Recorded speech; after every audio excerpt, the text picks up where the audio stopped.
ओम नमः शिवाय। शिव जी सदा सहाय। ओम नमः शिवाय। गुरु जी सदा सहाय। ओम नमः शिवाय। शिव जी सदा सहाय। ओम नमः शिवाय।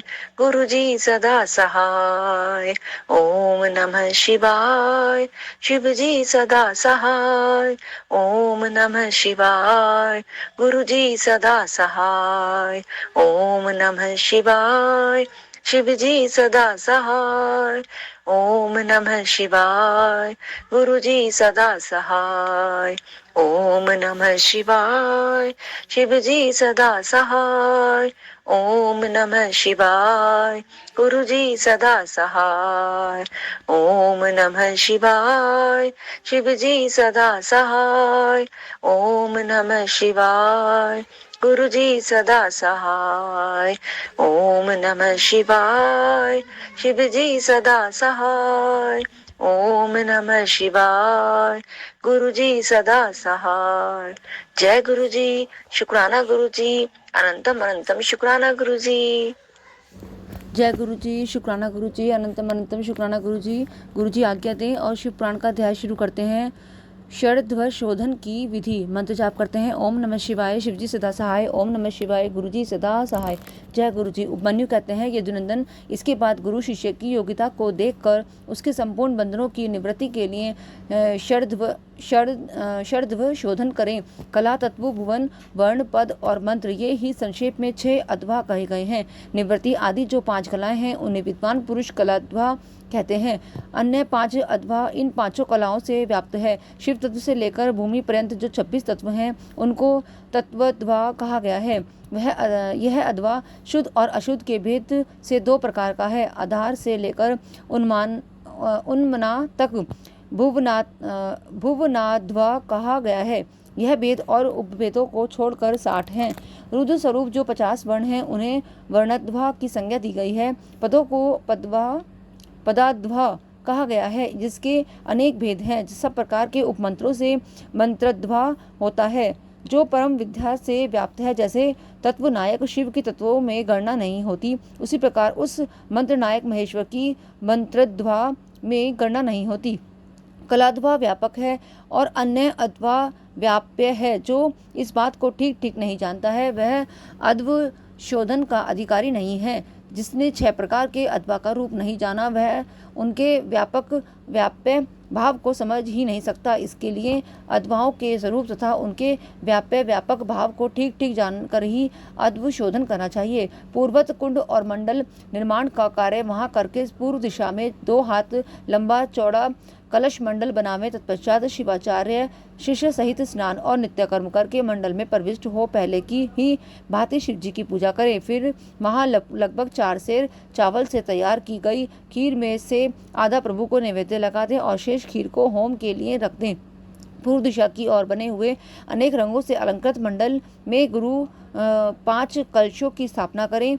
4 को तो चारों दिशाओं में रखें और 1 को मध्य भाग में। उन कलशों पर मूल मंत्र के नमः शिवाय इन 5 अक्षरों को बिंदु और नाद से युक्त करके उनके द्वारा कल्प विधि का ज्ञाता गुरु ईशान आदि ब्रह्मों की स्थापना करें। मध्यवर्ती कलश पर ओम नम ईशानाय नमः ईशानम स्थापयामि कहकर ईशान की स्थापना करें। पूर्ववर्ती कलश पर ओम मम तत्पुरुषाय नमः तत्पुरुषम स्थापयामि कहकर तत्पुरुष की दक्षिण कलश पर ओम शिव अघोराय नमः अघोरम स्थापयामि कहकर अघोर की वाम या उत्तर भाग में रखे हुए कलश पर ओम वामदेवाय नमः वामदेवम स्थापयामि कहकर वामदेव की तथा पश्चिम के कलश पर ओम यम सधोजाताय नमः सधोजातम स्थापयामि कहकर सधोजात की स्थापना करें। तदंतर रक्षा विधान करके मुद्रा बांधकर कलशों को अभिमंत्रित करें। इसके बाद पूर्वत शिवाग्नि में होम आरंभ करें। पहले होम के लिए जो आदि खीर रखी गई थी उसका हवन करके शेष भाग शिष्य को खाने के लिए दें। पहले की भांति मंत्रों का तरणांत कर्म करके पूर्ण आहुति होम करने के पश्चात प्रदीपन कर्म करें। प्रदीपन कर्म में ओम हुम नमः शिवाय फट स्वाहा का उच्चारण करके क्रमशः हृदय आदि अंगों को 3-3 आहुतियां देनी चाहिए। अंगों में हृदय, सिर, शिखा, कवच, नेतृत्व और अस्त्र, इन 6 की गणना है। इनमें से एक एक अंग को 3-3 बार मंत्र पढ़कर 3-3 आहुति देनी चाहिए। इन सब के स्वरूप का तेजस्वी रूप में चिंतन करना चाहिए। इसके बाद ब्राह्मण की कुमारी कन्या के द्वारा काते हुए सफ़ेद सूत को एक बार त्रिगुण करके पुनः त्रिगुण करें। फिर उस सूत्र को अभिमंत्रित करके उसका एक छोर शिष्य की शिखा के अग्रभाग में बांध दें। शिष्य सिर ऊंचा करके खड़ा हो जाए। उस अवस्था में वह सूत उसके पैर के अंगूठे तक लटका रहे। सूत को इस तरह लटकाकर उसमें सुषुम्ना नाड़ी की संयोजना करें। फिर मंत्रज्ञ गुरु शांत मुद्रा के साथ मूल मंत्र से 3 आहुतियों का होम करके उस नाड़ी को लेकर उस सूत्र में स्थापित करें। फिर पूर्ववत फूल फेंककर शिष्य के हृदय में ताड़न करें और उसमें चैतन्य को लेकर 12 आहुतियों के पश्चात शिव को निवेदित कर उस लड़कते हुए सूत्र को एक सूत से जोड़े और हुम फट मंत्र से रक्षा करके उस सूत को शिष्य के शरीर में लपेट दें। फिर यह भावना करें कि शिष्य का शरीर मूलत्रय में पाश है। भोग और भोग्य तत्व की ही इसका लक्षण है। यह विषय, इंद्रिय और देह आदि का जनक है।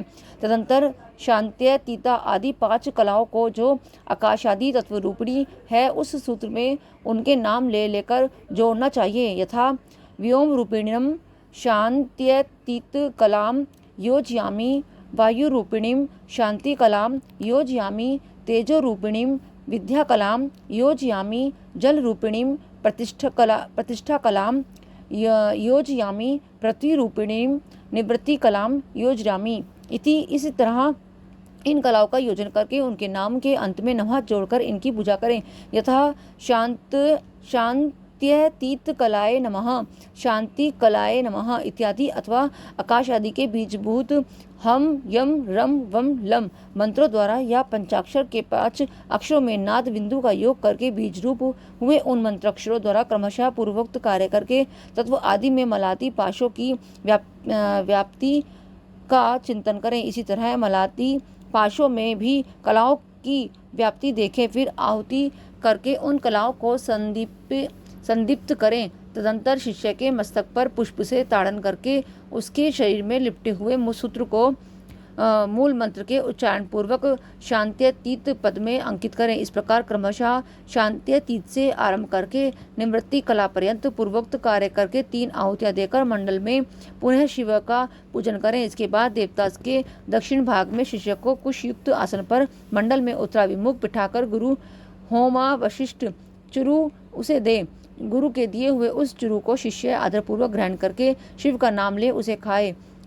फिर 2 बार आचमन करके शिव मंत्र का उच्चारण करें। इसके बाद गुरु दूसरे मंडल में शिष्य को पंचगव्य दे। शिष्य भी अपनी शक्ति के अनुसार उसे पीकर 2 बार आचमन करके शिव का स्मरण करें। इसके बाद गुरु शिष्य को मंडल में पूर्ववत बिठाकर उसे शास्त्रोक्त लक्षण से युक्त दंत धावन दे। शिष्य पूर्व या उत्तर की ओर मुख करके बैठे और मौन हो उस दंतों के कोमल अग्रभाग द्वारा अपने दांतों की शुद्धि करे। फिर उस दातुन को धोकर फेंक दे और कुल्ला करके मुंह हाथ धोकर शिव का स्मरण करें। फिर गुरु की आज्ञा पाकर शिष्य हाथ जोड़े हुए शिव मंडल में प्रवेश करे। उस फेंके हुए दातुन को यदि गुरु ने पूर्व, उत्तर या पश्चिम दिशा में अपने सामने देख लिया तब तो मंगल है, अन्यथा अन्य दिशाओं में देखने पर अमंगल है। यदि निंदित दिशा की ओर वह दिख जाए तो उसके दोष की शांति के लिए गुरु मूल मंत्र के 108 या 54 आहुतियों का होम करे। तत्पश्चात शिष्य का स्पर्श करके उसके कान में शिव नाम का जप करके महादेव जी के दक्षिण भाग में शिष्य को बिठाएं।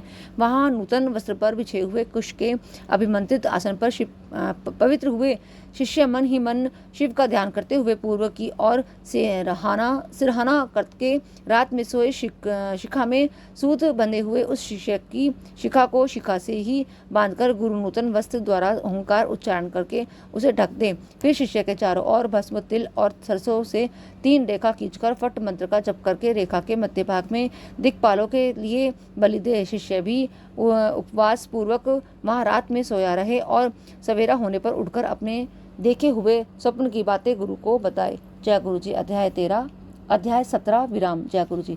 अब अध्याय है शरध्व शोधन की विधि। उपमन्यु कहते हैं, यदुनंदन, तदनंतर गुरु की आज्ञा ले शिष्य स्नान आदि संपूर्ण कर्मों को समाप्त करके शिव का चिंतन करता हुआ हाथ जोड़ शिव मंडल के समीप जाए। इसके बाद पूजा के सिवा पहले दिन का शेष सारा कर्तव्य नेत्र बंधन पर्यंत कर लेने के अनंतर गुरु उसे मंडल का दर्शन कराए। आँख में पट्टी बांधे रहने पर शिष्य कुछ फूल बिखेरे, जहाँ भी फूल गिरे वहाँ उसको उपदेश दें। फिर पूर्वत उसे निर्माल्य मंडल में ले जाकर ईशान देव की पूजा कराएं और शिवाग्नि में हवन कराएं। यदि शिष्य ने दुख स्वप्न देखा हो तो उसके दोष की शांति के लिए 100 या 50 बार मूल मंत्र से अग्नि में आहुति दें। तदंतर शिखा में बंधे हुए सूत को पूर्वत लटकाकर आधार शक्ति की पूजा से लेकर निवृत्ति कला संबंधी वागीश्वरी पूजन पर्यंत सब कार्य होम पूर्वक करें। उसके बाद निवृत्ति कला में व्याप्त सती वागीश्वर को प्रणाम करके मंडल में महादेव जी के पूजन पूर्वक 3 आहुतियां दें। शिष्य को एक ही समय संपूर्ण योनियों में प्राप्त कराने की भावना करें। फिर शिष्य के सूत्र में शरीर में ताड़न प्रोक्षण आदि करके उसमें आत्म चैतन्य को लेकर द्वादशांत में निवेदन करें। फिर वहां से भी उसे लेकर आचार्य मूल मंत्र से शास्त्रोक्त मुद्रा द्वारा मानसिक भावना से एक ही साथ संपूर्ण योनियों में संयुक्त करें। देवताओं की 8 जातियां हैं, तिर्यक योनियों, पशु पक्षियों की 5 और मनुष्यों की 1 जाति। इस प्रकार कुल 14 योनियां हैं। उन सब में शिष्य को एक साथ प्रवेश कराने के लिए गुरु मन ही मन भावना द्वारा शिष्य की आत्मा को यथोचित रीति से वागीश्वरी के गर्भ में निविष्ट करे। वागीश्वरी में गर्भ की सिद्धि के लिए महादेव जी का पूजन प्रणाम और उनमें निमित्त हवन करके यह चिंतन करे कि यथावत रूप से वह गर्भ सिद्ध हो गया। सिद्ध हुए गर्भ की उत्पत्ति, कर्मानुवर्ती सरलता, भोग प्राप्ति और पराप्रीति का चिंतन करें। तत्पश्चात उस जीव के उद्धार तथा जाति आयु एवं भोग के संस्कार की सिद्धि के लिए 3 आहुतियों का हवन करके श्रेष्ठ गुरु महादेव जी से प्रार्थना करें। भोग तत्व विषयक आसक्ति अथवा भोग तृप्ता और विषयासक्ति रूप मल के निवारण पूर्वक शिष्य के शरीर का शोधन करके उसके त्रिविध पाश का उच्छेदन कर डाले। कपट या माया से बंधे हुए शिष्य के पाश का अत्यंत भेदन करके उसके चैतन्य को केवल स्वच्छ माने। फिर अग्नि में पूर्ण आहुति देकर ब्रह्मा का पूजन करें। ब्रह्मा के लिए 3 आहुति देकर उन्हें शिव की आज्ञा सुनाए। पितामह त्वया नास्य यातुहा शेवम परम पदम प्रतिबंधो विद्यातव्या सेवाज्ञस्या गिरीयसी। पितामह, यह जीव शिव के परम पद को जानने वाला है, तुम्हें इसमें विघ्न नहीं डालना चाहिए। यह भगवान शिव की गुरुतर आज्ञा है। ब्रह्मा जी को शिव जी का यह आदेश सुनाकर उनकी विधिवत पूजा और विसर्जन करके महादेव जी की अर्चना करें और उनके लिए 3 आहुति दें। तत्पश्चात निवृत्ति द्वारा शुद्ध हुए शिष्य के आत्मा का पूर्वत उद्धार करके अपनी आत्मा एवं सूत्र में स्थापित कर वागीश्वर का पूजन करें। उनके लिए 3 आहुति दें और प्रणाम करके विसर्जन कर दें। तत्पश्चात निवृत्त पुरुष प्रतिष्ठा कला के साथ सानिध्य स्थापित करें। उस समय एक बार पूजा करके 3 आहुति दें और शिष्य के आत्मा के प्रतिष्ठा कला में प्रवेश की भावना करें। इसके बाद प्रतिष्ठा का आवाहन करके पूर्वोक्त संपूर्ण कार्य संपन्न करने के पश्चात उसमें व्यापक वागीश्वरी देवी का ध्यान करें। उनकी कांति पूर्ण चंद्रमंडल के समान है। ध्यान के पश्चात शेष कार्य पूर्वत करें। तदंतर भगवान विष्णु को परमात्मा शिव की आज्ञा सुनाएं। फिर उनका भी